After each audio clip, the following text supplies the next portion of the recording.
In the shadowed laboratories of medieval Europe, where sulfur smoke mingled with prayers and the boundary between sacred and profane dissolved into ambiguity, the alchemists pursued a work that confounded external observers.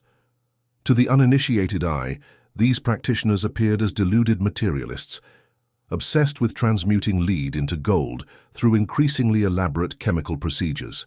Yet this interpretation, comfortable in its dismissiveness, fails to account for the persistence of alchemical symbolism across centuries and cultures, or for the curious fact that the greatest alchemical treatises speak less of metallurgical technique than of spiritual refinement.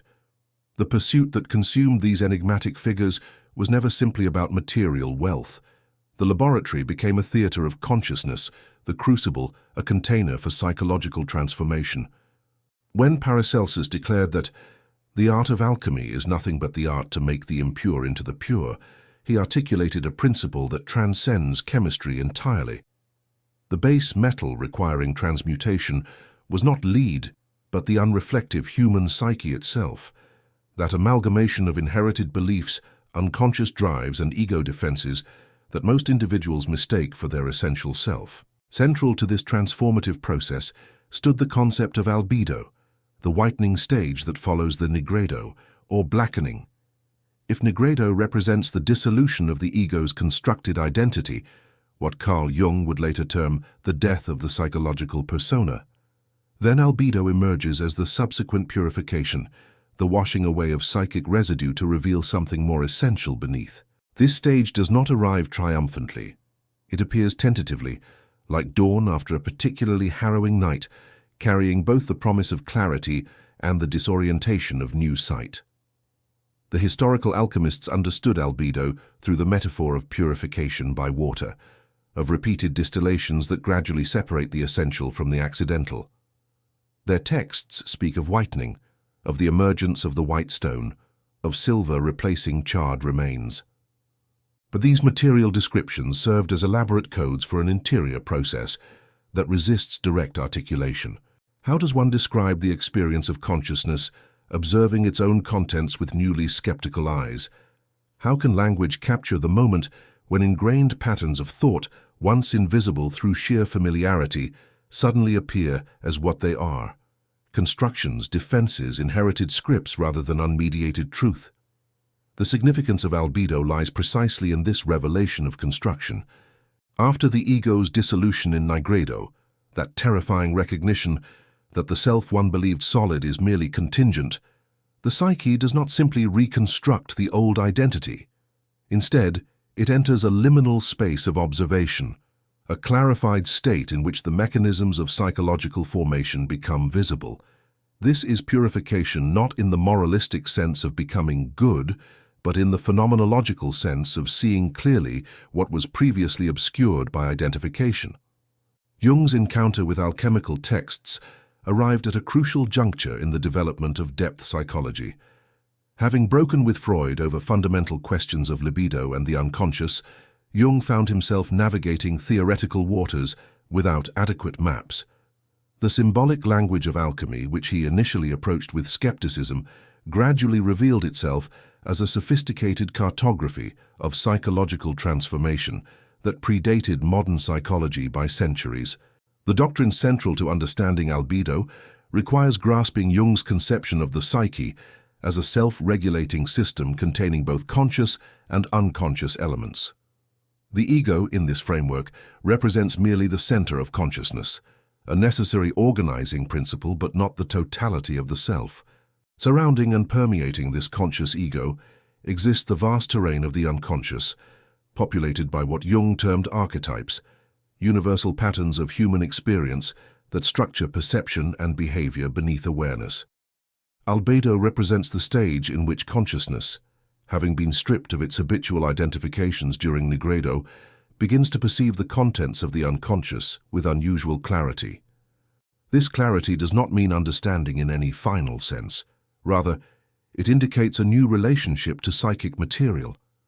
Where previously the ego stood at the center, claiming sovereignty over the personality and suppressing or ignoring contradictory impulses, the albedo state introduces what Jung called the transcendent function, the capacity to hold tensions without premature resolution. The alchemical texts describe albedo through images of washing, of lunar consciousness, of the White Queen emerging from putrefaction. Jung recognized in these symbols a phenomenological description of a specific psychological state, the capacity for reflection without immediate identification. When the alchemist speaks of whitening the blackened material from nigredo, he describes the process by which consciousness observes its own shadow material, those aspects of personality rejected by the ego ideal, without immediately recoiling or repressing what it sees. This observational capacity constitutes albedo's central gift. The purification referenced in alchemical texts does not eliminate psychological complexity or darkness. It clarifies perception of that complexity. The white stone, the albedo phase's central symbol, represents consciousness that has achieved sufficient distance from its contents to observe patterns, compulsions, and inherited structures that previously operated invisibly. This is not transcendence, but penetrating immanence, a diving into psychological reality with enhanced visibility. Jung's innovation lay in recognizing that the alchemists had developed, through symbolic language, a sophisticated map of psychological development that anticipated many discoveries of modern depth psychology. The alchemical opus, with its distinct stages, described not a linear progression, but a cyclical process of death and rebirth, dissolution and reformation that corresponds to how the psyche actually develops through crisis and integration. The doctrine becomes more complex when we consider albedo's relationship to what Jung termed the anima and animus, the contrasexual archetypes within the psyche. Alchemical texts frequently describe albedo through the marriage of opposites, the conjunction of masculine and feminine principles. Jung interpreted this as symbolic representation of the ego's necessary encounter with its unconscious complement. For a man, this means confronting the anima, the feminine aspects of psyche, that patriarchal conditioning taught him to reject or project onto women. For a woman, the animus, the internalized masculine principle, must be recognized as internal rather than projected outward. Albedo thus involves not merely observation, but integration of what was previously split. The purification occurs not through elimination, but through conscious acknowledgement. When the alchemist speaks of washing, he describes bringing unconscious material into the light of awareness, where it can be examined rather than acted out. This washing is perpetual work.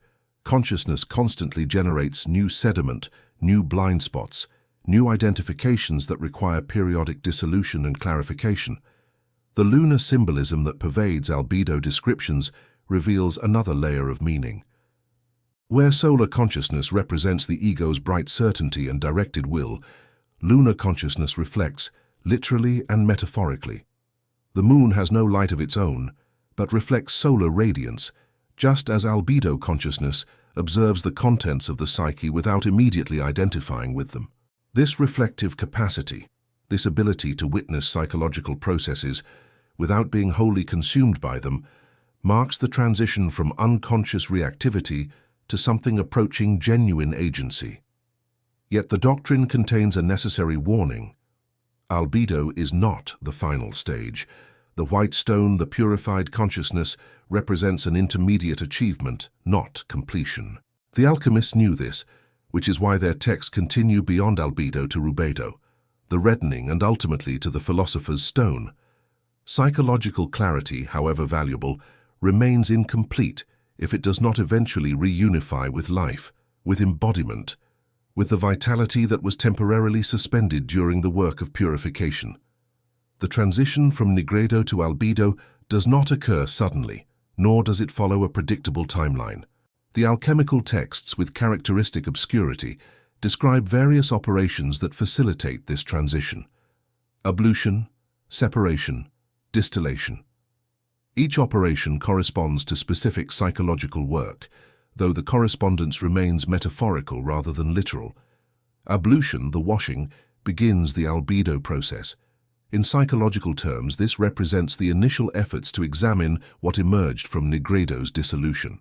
The ego, having experienced its own contingency and collapse, begins tentatively to observe the psychological material that this collapse revealed. This is delicate work. The temptation is strong to immediately reconstruct the old defenses, to restore the familiar identity that, whatever its limitations, at least provided coherence and reduced anxiety. The washing requires courage of a particular kind, not the courage to act, but the courage to remain exposed, to continue looking when every instinct urges the restoration of comforting blindness. What does this washing reveal? First, the extent to which personality consists of adopted scripts rather than essential nature. The phrases one habitually uses, the emotional reactions one considers automatic, the very sense of who one is, all reveal themselves as constructed, inherited, chosen unconsciously long ago, and then mistaken for inevitability. This revelation carries profound discomfort. The philosopher Sartre described the vertigo of radical freedom, the nausea induced by recognizing that existence precedes essence, that we are responsible even for the values by which we judge our responsibility. Albedo produces a similar vertigo through different means. Where Sartre arrived at this insight through philosophical reasoning, Albedo achieves it through the direct phenomenological experience of watching the ego's dissolution and the subsequent clarity about its constructed nature. Separation, the second operation, involves distinguishing essential from accidental elements within the psyche. The alchemists speak of separating the pure from the impure, the fixed from the volatile. Jung interpreted this as the process of differentiating archetypal core from personal accumulation. Who are you beneath the roles you play, the identities you've assumed, the defenses you've constructed? This question, simple to pose, reveals terrifying complexity in application. The separation operation requires developing what Jung called discrimination. Not discrimination in the social sense, but the psychological capacity to distinguish between authentic impulse and conditioned reaction, between the voice of the self and the internalized voices of parents, culture, and unconscious complexes. This discrimination develops gradually, through repeated observation. One notices a surge of anger, and rather than immediately justifying or acting on it, observes, what is this anger protecting? What vulnerability does it shield? From whom did I learn this particular defensive response? Such questioning disrupts the seamless experience of selfhood that characterizes unreflective consciousness. The ego prefers to experience itself as unified, coherent, autonomous. Albedo reveals the ego as more fractured, more populated by competing voices and influences than comfortable mythology suggests. The alchemical imagery of dismemberment, which appears in numerous texts, captures this fragmentation. The body of the old self must be taken apart to distinguish what deserves preservation from what requires transformation. Distillation, repeated purification through heating and cooling, separation and recombination, reflects the cyclical nature of psychological work. Insights achieved do not remain stable. They require constant renewal. One recognizes a pattern, integrates the recognition, and then discovers the same pattern operating at a deeper level or in a different area of life. The work is genuinely Sisyphean, though unlike Camus's mythological figure, the psychological worker gradually develops enhanced capacity for observation with each cycle. Throughout these operations, the witness consciousness strengthens. This witness, what various traditions call the observing ego, the witness self or simply awareness, represents the capacity to observe psychological contents without complete identification. The development of this witness constitutes Albedo's central achievement. When one can watch anxiety arise without immediately believing oneself to be the anxiety, when one can observe a defensive reaction without immediately acting it out, a space opens within the psyche that was previously unavailable. This space is freedom of a sort, though not the absolute freedom imagined by naive voluntarism. One does not become free from psychological patterns through albedo. One becomes free to observe those patterns, to choose more consciously how to engage them. The compulsive quality diminishes. Where a reaction previously felt inevitable, I can't help feeling this way. Albedo introduces the recognition that feelings arise through specific triggers, that they follow patterns, and that observation of the pattern creates room for alternative responses. The lunar imagery that pervades albedo descriptions takes on particular significance here. The moon governs tides, cycles, the rhythm of growth and recession. Albedo consciousness learns to work with psychological rhythms rather than against them. There are periods when the unconscious material wells up unavoidably, when dreams multiply and the boundaries between conscious and unconscious thin. There are other periods when the psyche requires consolidation, when integration matters more than exploration. Understanding this cyclical nature prevents the common error of treating psychological development as linear progress. The alchemists knew better. Their texts describe repeated dissolutions, multiple deaths and rebirths. The modern fantasy of continuous improvement through technique, whether therapeutic, spiritual or self-help, misses the essential truth that genuine transformation requires periodic chaos, the willingness to not know, the capacity to let structures dissolve so that more adequate structures can form. The appearance of specific symbols during this stage deserves attention. The white dove, appearing frequently in alchemical iconography, represents the volatile spirit that must be captured and integrated. The white rose suggests purity, but also vulnerability. Purified consciousness remains tender, easily wounded by the world's harshness.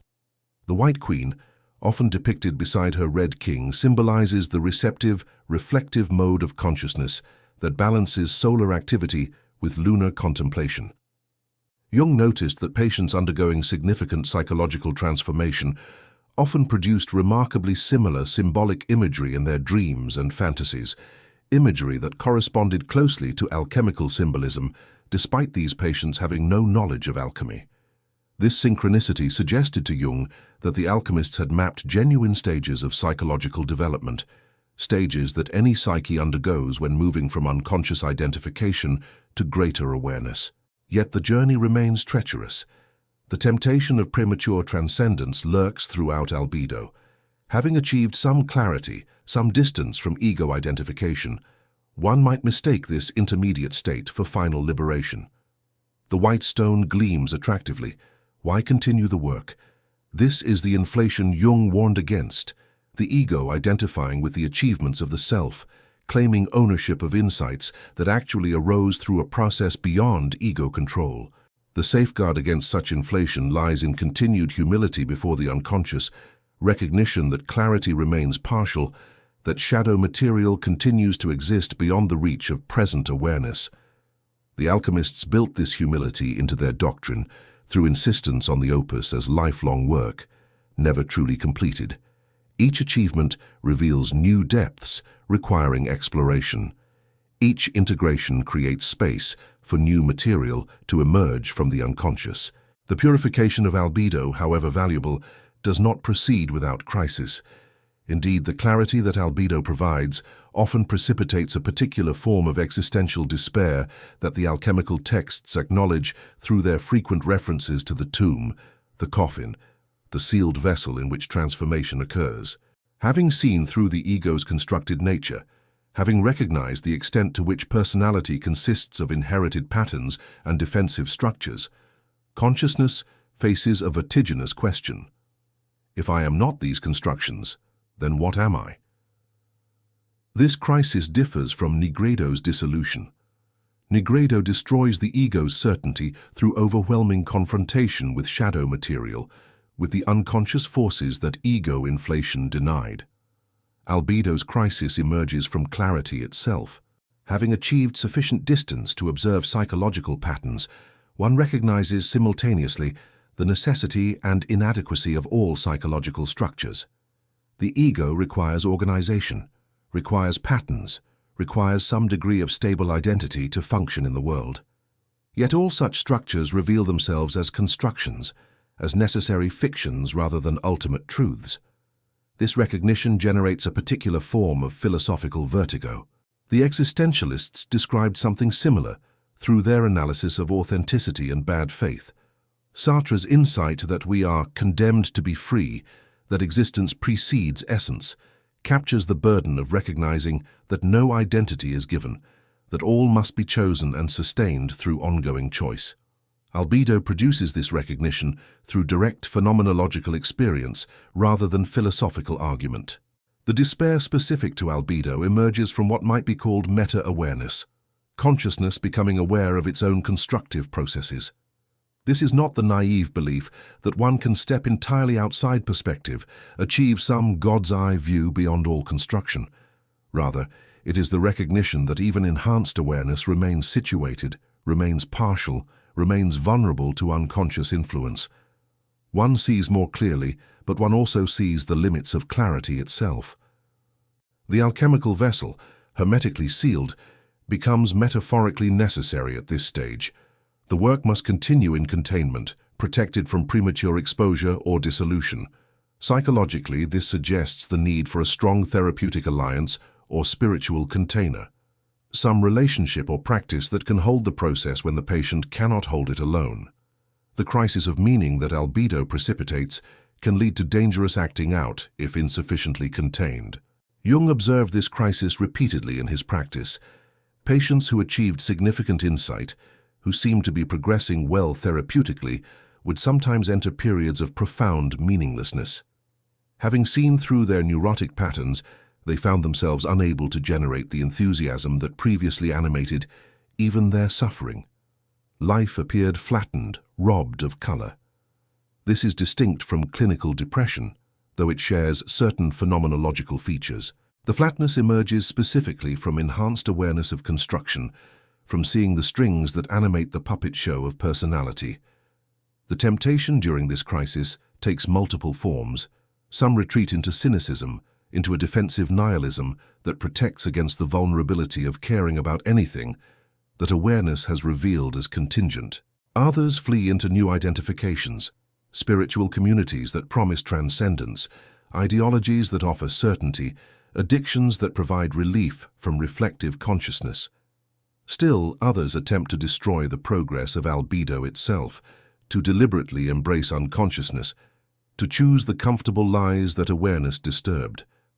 The alchemical texts offer little comfort during this phase. They speak of patience, of trusting the process, of maintaining the heat while preventing the vessel from shattering. The metaphor captures something essential. The psychological work requires sustained attention, heat, without overwhelming the container, the ego's capacity to observe without fragmentation. Too much heat, too rapid confrontation with unconscious material shatters the psyche. Too little heat, too much comfort and defense prevents transformation. What sustains consciousness through this crisis? The alchemists point toward faith of a particular kind, not faith in dogma or external salvation, but faith in the psyche's inherent tendency toward wholeness, what Jung termed the individuation drive. This faith remains difficult to justify rationally. Why should the psyche possess such a drive? Why should consciousness tend toward integration rather than fragmentation? Yet clinical observation supports this principle. Given adequate support and containment, the psyche does move toward greater coherence, does seek to integrate what was split. The crisis resolves not through intellectual understanding, but through what Jung called the transcendent function, the psyche's capacity to generate new symbols that transcend previous oppositions. These symbols arise from the unconscious during dreams, in active imagination, through synchronistic encounters with the world. They cannot be willed into existence, they must be received. This receptivity, this willingness to wait for what cannot be forced, constitutes one of albedo's essential lessons. The philosophical implications run deep. Albedo confronts consciousness with the limits of mastery, with the recognition that the most important psychological developments occur through processes beyond ego control. This challenges the modern fantasy of self-authorship, the belief that we construct ourselves through conscious choice and effort. Albedo reveals a more complex picture. Consciousness participates in its own development, but does not direct it. The ego contributes necessary attention and container, but cannot determine what emerges from the unconscious. This realization requires surrendering a particular form of hubris, the belief that sufficient analysis, sufficient understanding, sufficient effort can resolve the essential ambiguity of human existence. The ambiguity remains. What changes through albedo is not the elimination of uncertainty, but the development of capacity to inhabit uncertainty without collapsing into nihilism or fleeing into false certainty. Emerging from Albedo's crisis, consciousness finds itself fundamentally altered in relationship to its own contents. The purification has not eliminated psychological complexity, has not created a transparent self free from shadow or conflict. Rather, it has established a different stance toward complexity, one characterized by what might be called participatory observation. The new ego, if we can call it that, recognizes itself as both observer and participant in the psychological drama, aware of patterns while remaining embedded within them. This integrated awareness manifests first in simple ways. Emotional reactions continue to arise, but they appear less monolithic, less self-evident. Anger surfaces, and simultaneously one recognizes, this is the anger pattern that emerges when my sense of control is threatened. I learned this response pattern from my father. The recognition does not eliminate the anger, but it introduces space between stimulus and response, creates room for choice about how to engage the emotion. The white stone of the alchemists, the goal of Albedo, represents this enhanced capacity for conscious engagement with psychological reality. It remains white, not yet the red of rubedo's vitality, or the gold of the final stage.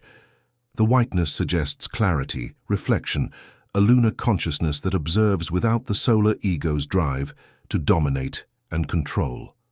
This is consciousness that has learned the value of receptivity, of allowing psychological processes to unfold according to their own logic, rather than the ego's preferences. Jung emphasized that successful navigation of Albedo produces what he called the relativization of the ego. The ego does not disappear. It remains necessary for functioning in consensual reality, but it no longer claims absolute sovereignty over the personality. It recognizes itself as one voice among many within the psyche, accepts its role as mediator rather than monarch. This relativization creates space for the self, Jung's term for the archetype of wholeness, to emerge as the true organizing principle of the personality. The integration that Albedo enables shows itself practically in increased psychological flexibility. Where previously one responded to situations with relatively fixed patterns, anger at perceived criticism, withdrawal from conflict, compulsive achievement to ward off feelings of inadequacy, now multiple responses become available. The patterns remain accessible, but they no longer operate with such automaticity. Consciousness can observe the impulse toward habitual reaction and choose alternative responses when appropriate. This flexibility should not be romanticized. It does not produce perfect freedom or unlimited possibility. Rather, it expands the repertoire of available responses from a rigid few to a modest range. The expansion feels significant to the individual experiencing it, though it might appear subtle to outside observers. What matters is the subjective experience of increased agency, of greater capacity to navigate life's demands without total identification with any single emotional state or defensive pattern. The alchemical marriage, frequently depicted in texts describing Albedo and the subsequent stage, symbolizes the integration of conscious and unconscious, ego and shadow, masculine and feminine principles within the psyche. This marriage is not final union, but ongoing relationship. The opposites remain distinct even as they learn to cooperate. Consciousness maintains its discriminating capacity while remaining permeable to unconscious influence. The ego retains executive function while acknowledging its dependence on energies and insights that arise from beyond its control. Practically, this integration manifests as enhanced capacity for what Jung called holding the tension of opposites. Life constantly presents situations that admit no clean resolution, conflicts between competing values, between individual need and collective responsibility, between security and growth. The unreflective ego resolves such tensions prematurely, choosing one pole and repressing the other. Albedo consciousness learns to maintain tension, to honor both poles without premature synthesis, trusting that genuine resolution emerges through psychological processes that cannot be forced. The result is a particular kind of wisdom, not the accumulation of knowledge, but enhanced capacity for appropriate response to novel situations. This wisdom recognizes patterns without being enslaved to them, applies past learning while remaining open to present uniqueness. It bears humility because it remains aware of its own limitations, aware that consciousness illuminates only a small portion of the total psyche, that the unconscious continues generating material that consciousness has not yet integrated. Yet the completion of Albedo does not conclude the alchemical opus. The texts are clear. Further work remains. The white stone must be transformed into the red through rubedo, the reddening. Psychologically, this suggests that clarity without vitality remains incomplete. The purified consciousness of albedo, however valuable, can become detached, overly reflective, insufficiently engaged with embodied life. The final stages of the opus require reunification with the body, with passion, with the world, but now informed by awareness rather than driven by unconscious compulsion. The alchemists understood what modern culture perpetually forgets. Transformation is not transcendence of the human condition, but conscious inhabitation of it. The white stone gleams not because it has escaped the darkness, but because it has learned to reflect light while remembering the night from which it emerged. In the end, purification proves to be not the elimination of psychological lead, but the recognition that base and noble metals derive from the same source, that consciousness itself is the only crucible in which genuine transformation occurs. The philosopher's stone you seek is not discovered, but forged in the moment you realize you are simultaneously the alchemist, the vessel, and the prima materia undergoing transformation. For what burns in the crucible of awareness is the very illusion that you were ever anything other than the fire itself.